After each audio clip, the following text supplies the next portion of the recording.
के सभी स्टूडेंट्स को मेरा बारंबार नमस्कार। मैं आपका मित्र अशोक नरवर।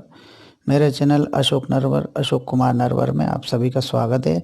अब मैं आपको क्लास 12 की जो भूगोल विषय की पुस्तक है उसके प्रश्न उत्तर, चाहे वो ऑब्जेक्टिव हैं या लघु उत्तरीय, अति लघु उत्तरीय हों या दीर्घ उत्तरीय हों, उन सभी को मैं आपको एक सीरीज के रूप में पढ़कर डेली या प्रतिदिन वीडियो बनाता रहूँगा।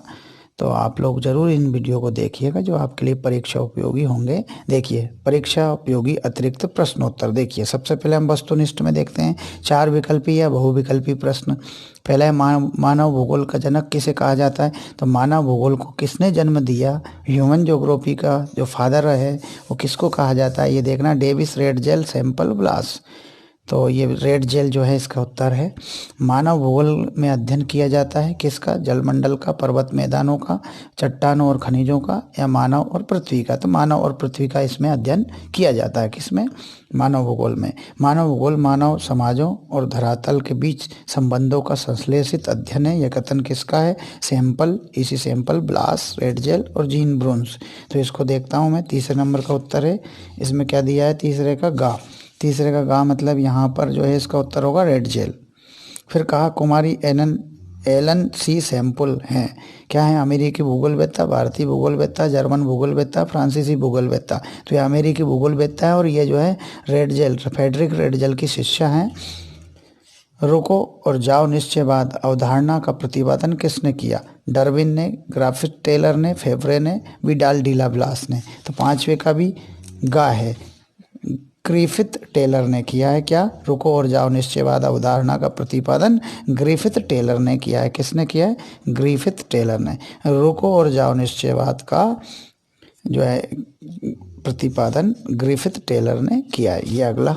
चलिए पांचवा, यहाँ पर छठा प्रश्न देखिए। छठा प्रश्न क्या कहता है, सन 1970 के दशक में निम्न में से किस विचारधारा का जन्म नहीं हुआ।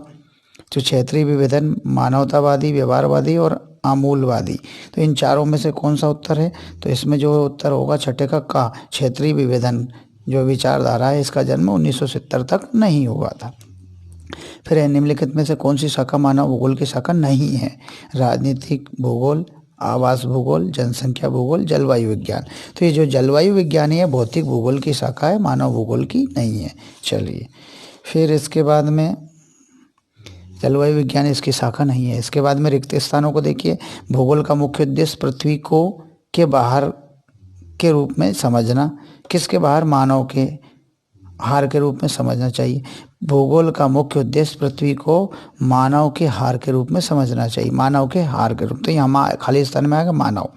रेड जेल देश के भूगोलवेत्ता थे जर्मनी के। तो रेड जेल जर्मन देश के भूगोलवेत्ता थे, जर्मनी या जर्मन देश के, ठीक है।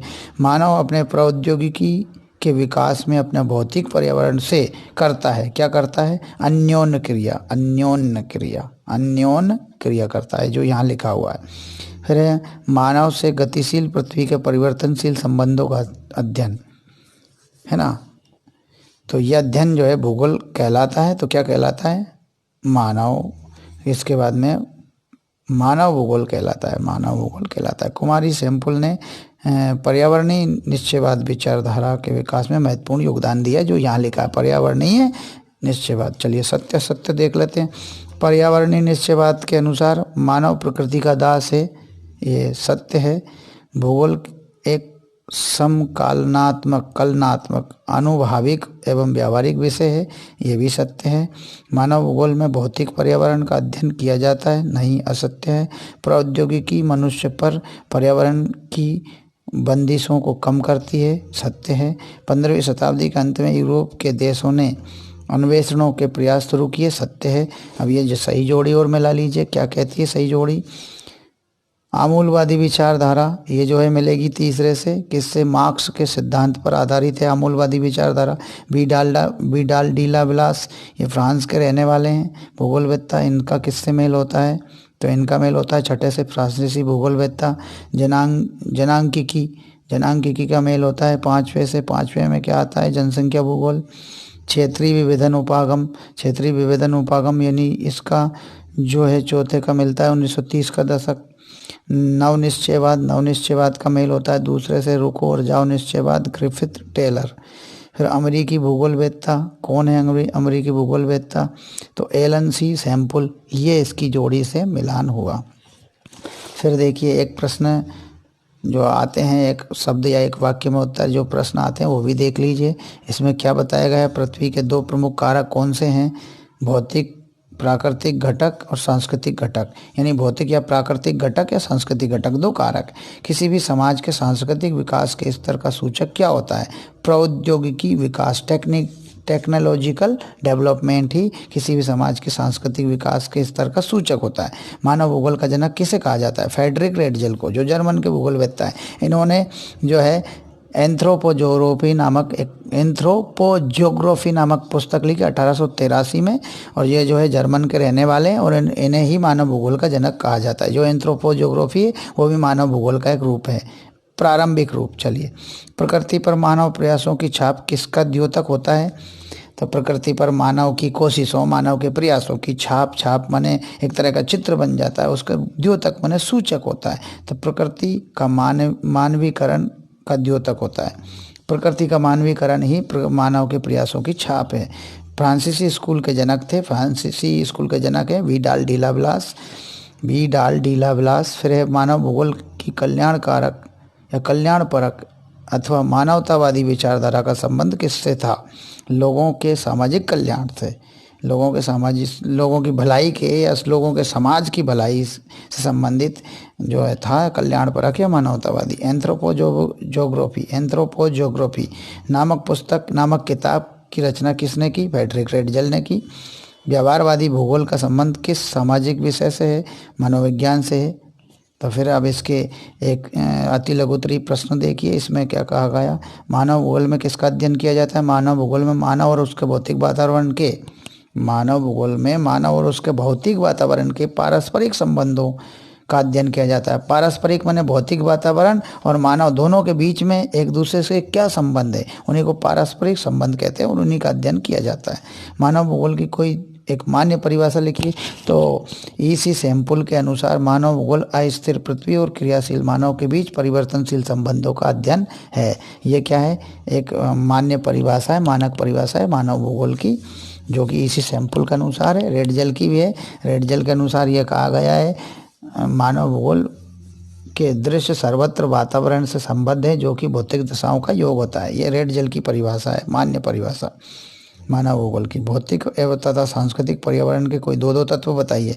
भौतिक पर्यावरण के तत्व हैं उच्चावच, जलवायु, मृदा और खनिज। उच्चावच माने ऊंचाई नीचाई, जलवायु जल और वायु जो मौसम है हमारा वो, मृदा और खनिज। सांस्कृतिक पर्यावरण के तत्व जनसंख्या, कृषि, उद्योग, परिवहन। ये सांस्कृतिक पर्यावरण के तत्व हैं। मानव भूगोल का अर्थ समझाइए, तो ध्यान से सुनिएगा इस अर्थ को जरूर। मानव भूगोल का अर्थ उस विज्ञान से है, माने मानव भूगोल वह विज्ञान है या उस विज्ञान से मानव भूगोल का अर्थ जिसके अध्ययन का एक पक्ष मानव है तो दूसरा पक्ष प्राकृतिक पर्यावरण है, प्राकृतिक वातावरण है। माने हमारे आसपास जो प्रकृति की चीजें पाई जाती है, पर्यावरण, वातावरण, आबो हवा पाई जाती है वो, और साथ में मनुष्य, ये दोनों पक्ष हैं। इन दोनों पक्षों का अध्ययन जो है किया जाता है। तो पर्यावरण की शक्तियों का अध्ययन तथा उसका एक दूसरे पर प्रभाव को समझना, मतलब मानव भूगोल का अर्थ है उस विज्ञान से जिसके अध्ययन का एक पक्ष मानव और दूसरा पक्ष उसके प्राकृतिक वातावरण की शक्तियों का अध्ययन तथा उनका एक दूसरे पर प्रभाव को समझना। यह मानव भूगोल का अर्थ है, उनके प्रभाव को समझना। आगे देखिए क्या उत्तर है। अगला प्रश्न है रेडजल के अनुसार मानव भूगोल की परिभाषा। तो ये मैं बता चुका हूँ, मानव भूगोल के दृश्य सर्वत्र वातावरण से संबद्ध है, जो कि भौतिक दशाओं का योग होता है। लेकिन यहाँ दूसरी दी है, मानव भूगोल मानव समाजों और धरातल के बीच संबंधों का संश्लेषित अध्ययन है। बात वही है। मानव के सांस्कृतिक वातावरण का निर्माण कैसे होता है? मानव और भौतिक वातावरण के पारस्परिक संबंधों, क्रियाओं, प्रतिक्रियाओं, अंतःक्रियाओं के द्वारा ही मानव के सांस्कृतिक वातावरण का निर्माण होता है। पर्यावरणीय निश्चयवाद का क्या अर्थ है? पर्यावरणीय निश्चयवाद का अर्थ है कि मानवीय क्रियाकलाप प्राकृतिक शक्तियों द्वारा नियंत्रित किए जाते हैं। माने मानव के जो क्रियाकलाप है, मानव के जो काम धंधे, मानव की जो क्रिया हैं, वो सब प्रकृति की शक्तियों द्वारा नियंत्रित होती हैं। प्रकृति की शक्ति जो है वो उसको कंट्रोल करती है। संभववाद विचारधारा को सर्वप्रथम किसने दिया? तो संभववादी विचारधारा को सर्वप्रथम फ्रांसीसी विद्वान फेब्रेरे ने दिया। फेब्रेरे ने उन्होंने अपनी प्रसिद्ध पुस्तक इतिहास की भौगोलिक प्रस्तावना में संभववाद का नाम दिया। चलिए, नवनिश्चयवाद विचारधारा का अर्थ क्या होता है? नवनिश्चयवाद विचारधारा का अर्थ है कि अगर मानव प्राकृतिक नियमों का अनुपालन करे तो मानव जाति प्रकृति पर विजय प्राप्त कर सकती है, अगर उनका अनुपालन करे तो। 1970 के दशक में मानव भूगोल में किन किन विचारधाराओं की उत्पत्ति हुई? 1970 के दशक में मानव भूगोल में मानवतावादी, आमूलवादी और व्यवहारवादी विचारधाराओं की उत्पत्ति हुई। मानव भूगोल में प्रादेशिक विश्लेषण की विधि क्या है? जब मानव भूगोल में किसी प्रदेश को उप विभागों या प्रदेशों में बांटकर सभी तत्वों का अध्ययन करते हैं तो इस विवरणात्मक अध्ययन को प्रादेशिक विश्लेषण विधि कहते हैं। क्रमबद्ध भूगोल से आपका क्या अर्थ है? क्रमबद्ध भूगोल में किसी प्रदेश के एक विशिष्ट भौगोलिक तत्व का अध्ययन होता है। अगला प्रश्न है, आरंभिक उपनिवेश युग में मानव भूगोल में किस उपागम का प्रयोग किया गया? आरंभिक उपनिवेश में मानव भूगोल में अन्वेषण और विवरण उपागम का प्रयोग किया गया। राजनीतिक भूगोल की शाखाओं का नाम लिखिए। राजनीतिक भूगोल की दो प्रमुख शाखाएं हैं, निर्वाचन भूगोल तथा सैन्य भूगोल, दो शाखा हैं। अगले प्रश्नों को देखिए जो जरूरी हैं, पर ये प्रश्न इतने जरूरी नहीं हैं, परीक्षा उपयोगी नहीं है। इस पाठ से जो भी आएगा वो देख लिया हमने। अब अगले पाठ को लेते हैं, देखिएगा।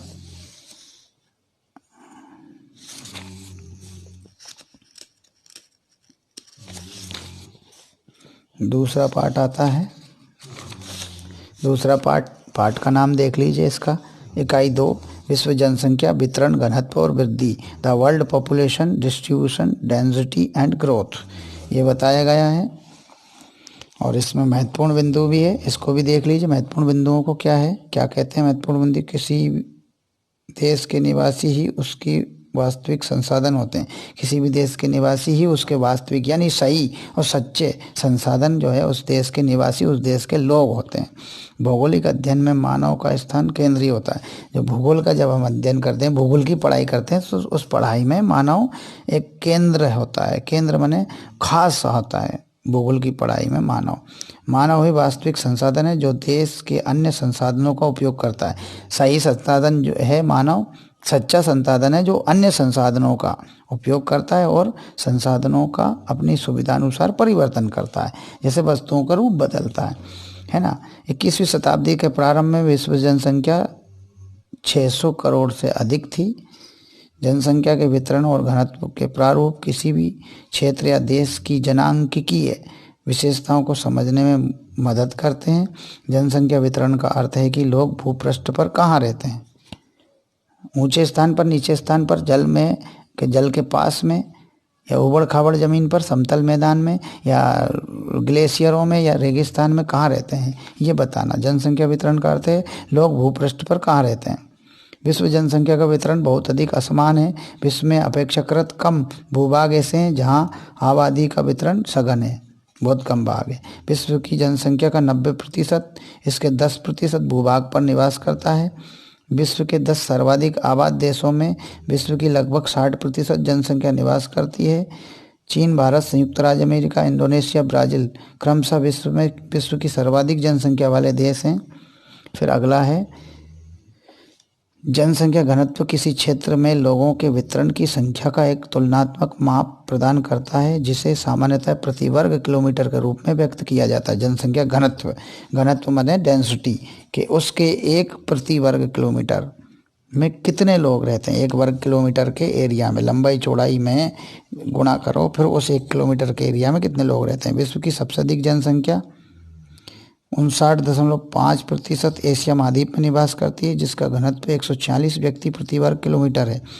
ओशिनिया क्षेत्र ऑस्ट्रेलिया महाद्वीप में सबसे कम जनसंख्या 0.5% या 0.5% निवास करती है। तथा जिसका घनत्व केवल 5 व्यक्ति प्रति वर्ग किलोमीटर है। विश्व में जनसंख्या वितरण को प्रभावित करने वाले 3 प्रमुख कारक हैं: भौगोलिक कारक, आर्थिक कारक, सामाजिक एवं सांस्कृतिक कारक। कौन कौन से? भौगोलिक कारक, आर्थिक कारक, सामाजिक एवं सांस्कृतिक कारक।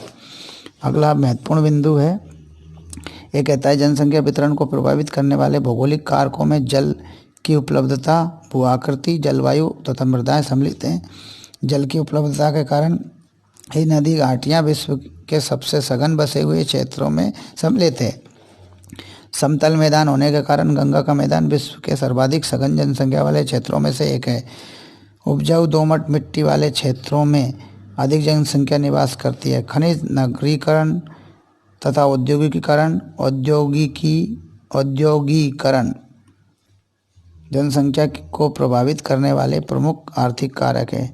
नगरीय क्षेत्र लोगों को रोजगार के अच्छे अवसर, शैक्षणिक एवं चिकित्सा संबंधी सुविधाएं तथा परिवहन और संचार के बेहतर साधन प्रस्तुत करते हैं,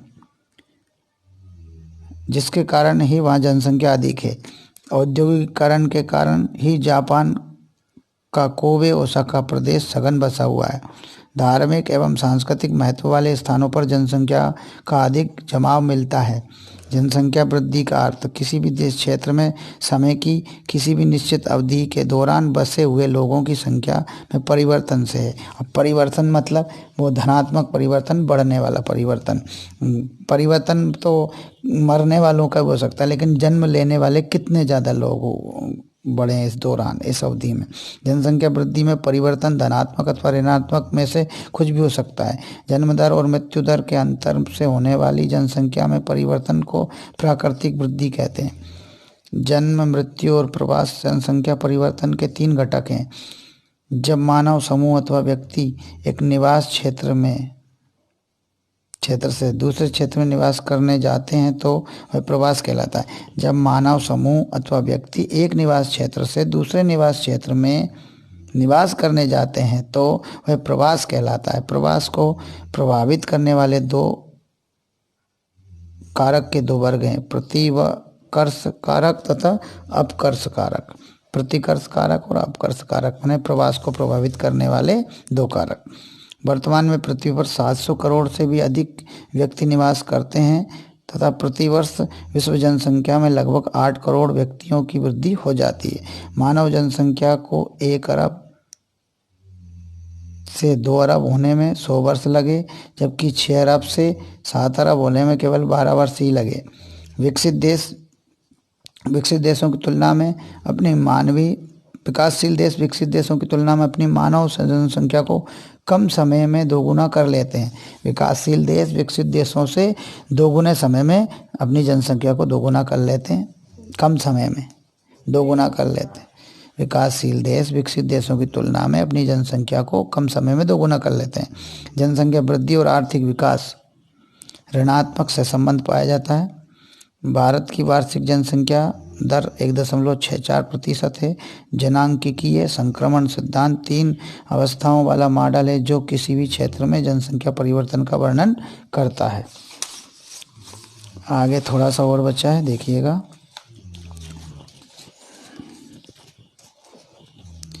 जनांकीय संक्रमण सिद्धांत के अनुसार जन्म और मृत्यु दर के बीच संबंध आर्थिक विकास के साथ बदलता है और एक देश की जनसंख्या वृद्धि की विभिन्न अवस्थाओं से गुजरना पड़ता है। एक देश को जनसंख्या वृद्धि की विभिन्न अवस्थाओं से गुजरना पड़ता है। परिवार नियोजन के द्वारा जनसंख्या को नियंत्रित किया जा सकता है। अब आते हैं प्रश्न उत्तर बहुविकल्पी प्रश्न, जिनमें 4 विकल्प वाले प्रश्न हैं। वो देख लेते हैं। यहाँ से देखिए, बहुविकल्पी प्रश्नों में विश्व में सर्वाधिक जनसंख्या वाला देश कौन सा है? चीन है। वर्तमान में विश्व में जनसंख्या का औसत घनत्व कितना है? वर्तमान में जो औसत घनत्व है वो जो है 57 व्यक्ति प्रति वर्ग किलोमीटर है। निम्न में से कौन सा जनसंख्या वितरण को अधिक प्रभावित करने वाला आर्थिक कारक है? तो ये जो है कौन सा आर्थिक कारक अधिक है? तो 3 में जो है घ है। ये सभी आर्थिक कारक जो है जनसंख्या वितरण को अधिक प्रभावित करते हैं। खनिज, औद्योगिकीकरण, नगरीकरण, ये सभी। 2001 से 2011 के मध्य भारत की जनसंख्या में कितनी वृद्धि हुई? तो ये जो है 4 का 18.15 करोड़ यानी 18.15 करोड़ लोगों की वृद्धि हुई। निम्न में से जनसंख्या प्रवास का अपकर्ष कारक है। अपकर्ष कारक क्या होता है? अपकर्ष कारक माने दूर भगाने वाला कारक। तो इसमें जो है 5वें में आएगा गा। तो इसमें महामारी, राजनीतिक उपद्रव, प्राकृतिक विपदाएं, रोजगार के अवसर। रोजगार के अवसर के कारण ही जो है प्रवास का अपकर्ष होता है। किस विद्वान ने कहा था कि लोगों की संख्या खाद्य आपूर्ति की अपेक्षा अधिक तीव्र गति से बढ़ती है? तो यह है 6 का खा। इसमें कहा गया थॉमस माल्थस ने। थॉमस माल्थस ने यह बात कही है। रिक्त स्थानों की पूर्ति कीजिए। यहाँ देखिएगा, विश्व में जनसंख्या की दृष्टि से भारत का दूसरा स्थान है। लोगों की संख्या और भूमि के बीच का अनुपात को जनसंख्या घनत्व कहते हैं। सबसे अधिक जनसंख्या वृद्धि दर वाला देश नाइजीरिया।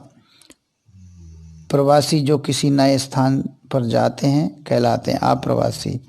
जनांगीय संक्रमण की प्रथम अवस्था में अधिकांश लोग खेती के कार्य में लगे होते हैं। एशिया महाद्वीप में सबसे अधिक जनघनत्व वाला देश बांग्लादेश। ये बता दिया।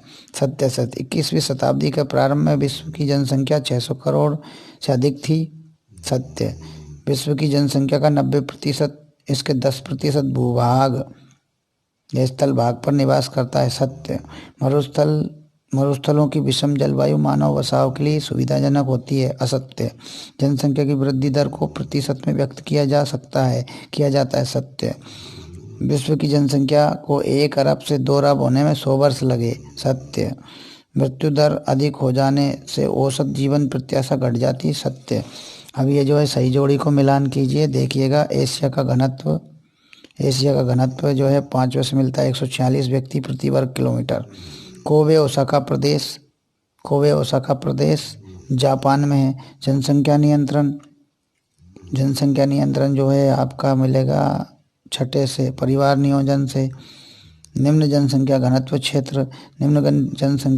क्षेत्र जो है ये मिलेगा आपका पहले से भूमध्यरेखीय प्रदेश। रोजगार की सुविधाएं ये 3 से मिलेगा। प्रवास का अपकर्ष कारक। निम्न जनसंख्या वृद्धि, तो निम्न जनसंख्या वृद्धि जो है दूसरे यूरोप से मेल होता है। फिर एक शब्द में उत्तर, एक वाक्य में उत्तर देखिए। किसी देश का वास्तविक धन क्या होता है? उस देश के निवासी, उस देश की जनसंख्या। विश्व में सर्वाधिक जनसंख्या किस महाद्वीप में पाई जाती है? एशिया महाद्वीप में पाई जाती है। किसने कहा है कि एशिया में बहुत अधिक स्थानों पर कम लोग तथा कम स्थानों पर बहुत अधिक लोग रहते हैं? जॉर्ज बी क्रेसी ने ये सब कहा। आगे देखिए, जनसंख्या घनत्व किसे कहते हैं? ध्यान से सुनिएगा इस उत्तर को। प्रति इकाई क्षेत्रफल माने 1 किलोमीटर क्षेत्रफल पर, प्रति इकाई क्षेत्रफल पर निवास करने वाले व्यक्तियों की संख्या को जनसंख्या घनत्व कहते हैं। ध्यान से सुनिए, यानी 1 किलोमीटर लंबाई चौड़ाई के एरिया में तो उसको कहते हैं प्रति इकाई क्षेत्रफल। 1 किलोमीटर लंबाई 1 किलोमीटर चौड़ाई दोनों गुना करें तो 1 ही किलोमीटर आता है, तो उसको कहेंगे प्रति इकाई क्षेत्रफल पर निवास करने वाले व्यक्तियों की संख्या को जनसंख्या घनत्व कहते हैं। अगला, जनसंख्या के वितरण को प्रभावित करने वाले भौगोलिक कारक कौन कौन से हैं? तो जल उपलब्धता, जल की आपूर्ति, भू आकृति, भूमि का आकार, जलवायु एवं मृदा। अफ्रीका का कौन सा खनिज क्षेत्र सघन बसा हुआ है? कटंगा, जाम्बिया, तांबा क्षेत्र। जनसंख्या की प्राकृतिक वृद्धि किस प्रकार ज्ञात की जाती है? प्राकृतिक वृद्धि दर, जन्म दर, ऋण, मृत्यु दर। अब उत्प्रवासी किसे कहते हैं? प्रवासी जो एक स्थान से बाहर चले जाते हैं वह उत्प्रवासी कहलाते हैं। जिस स्थान से बाहर जाते हैं उसको उत्प्रवासी। भारत की वार्षिक जनसंख्या वृद्धि क्या है? 1.9%। 2025 ईस्वी तक विश्व की जनसंख्या कितनी हो जाएगी? 800 करोड़। 800 करोड़ हो जाएगी जनसंख्या। जनांगीय संक्रमण सिद्धांत में परिवर्तन अवस्थाएं सामूहिक रूप से क्या कहलाती हैं? जनांगीय चक्र। चलिए, अब अगला प्रश्न आता है। यहाँ पे देखिए, विश्व जनसंख्या वितरण की कोई 2 विशेषताएं लिखी है। विश्व जनसंख्या वितरण की विशेषताएं निम्न है। तो पहली है जनसंख्या असमान रूप से वितरित है विश्व में। विश्व की जनसंख्या का 90% भाग विश्व के भूभाग के केवल 10% भाग पर ही पाया जाता है। जनसंख्या 90% और भूमि है 10%। चलिए, विश्व के 10 सर्वाधिक आबाद देशों में विश्व की लगभग 60% जनसंख्या निवास करती। विश्व के 10 सर्वाधिक आबाद देश हैं जिनमें 60% जनसंख्या निवास करती पूरे विश्व की। नदी, घाटियों तथा मैदानों में अधिक जनसंख्या निवास करती। और जो पहले वाली विशेषता है उसको बताते हैं हम। विश्व की जो कुल जनसंख्या 700 करोड़, उसमें से 90% यानी आप ये मानिए 6 अरब 30 करोड़ जनसंख्या विश्व का जो कुल क्षेत्रफल है उसके 10% भाग, माने बहुत अधिक जनसंख्या थोड़े सी भूमि पर रहती है। इसको कहते हैं कि विश्व की 90% जनसंख्या भूमि के केवल 10% भाग पर रहती, माने भूमि बहुत कम है, जनसंख्या बहुत अधिक है। चलिए कुछ आगे। कुछ लोग निश्चित प्रदेशों में क्यों रहना चाहते हैं और अन्य प्रदेशों में क्यों नहीं। कुछ लोग निश्चित प्रदेशों में इसलिए रहना चाहते हैं क्योंकि उन प्रदेशों में लोगों की भौतिक और सांस्कृतिक आवश्यकता आसानी से पूरी हो जाती। मतलब वो निश्चित प्रदेशों में इसलिए रहते हैं कि उन निश्चित प्रदेशों में उनकी भौतिक यानी शारीरिक ज़रूरतें, भूख प्यास, खाना, रहना सब, और सांस्कृतिक ज़रूरतें, सारी ज़रूरतें आसानी से पूरी हो जाती हैं। जबकि दूसरे प्रदेशों में वो सांस्कृतिक और भौतिक सुविधा आसानी से नहीं मिलती, भौगोलिक बाधाएं होती हैं, सांस्कृतिक और भौतिक बाधाएं होती हैं, इसलिए वो लोग वहाँ रहना पसंद नहीं करते तथा उनका जीवन सुरक्षित रहता है। जबकि जिन प्रदेशों में भौगोलिक, आर्थिक और सामाजिक कारक अनुकूल नहीं होते उन प्रदेशों में लोग रहना पसंद नहीं करते। चलिए, विश्व के 10 सर्वाधिक जनसंख्या वाले देशों के नाम लिखिए। चीन, भारत, संयुक्त राज्य अमेरिका, इंडोनेशिया, ब्राज़ील। तो चीन एशिया में, भारत एशिया में, संयुक्त राज्य अमेरिका उत्तरी अमेरिका में, इंडोनेशिया एशिया में, ब्राज़ील दक्षिणी अमेरिका में, पाकिस्तान एशिया में, नाइजीरिया अफ्रीका में, बांग्लादेश एशिया में, रूस यूरोप एशिया में तथा मैक्सिको उत्तरी अमेरिका में। जनसंख्या घनत्व किसे कहते हैं, इसे किस प्रकार ज्ञात किया जाता है। जनसंख्या घनत्व। अब जनसंख्या घनत्व मतलब किसी भी एक इकाई क्षेत्र माने 1 किलोमीटर लंबाई, 1 किलोमीटर चौड़ाई वाले क्षेत्र में कितने लोग रहते हैं, इसी को जनसंख्या घनत्व कहते हैं। फिर भी एक बार समझा देता हूँ मैं। किसी क्षेत्र की जनसंख्या तथा उसके क्षेत्रफल के अनुपात को जनसंख्या घनत्व कहते हैं। इसे कुल जनसंख्या में क्षेत्रफल का भाग देने से ज्ञात किया जाता है। इसे सामान्यतः प्रति वर्ग किलोमीटर में रहने वाले व्यक्तियों के रूप में व्यक्त किया जाता है, जैसे यहाँ सूत्र दिया है।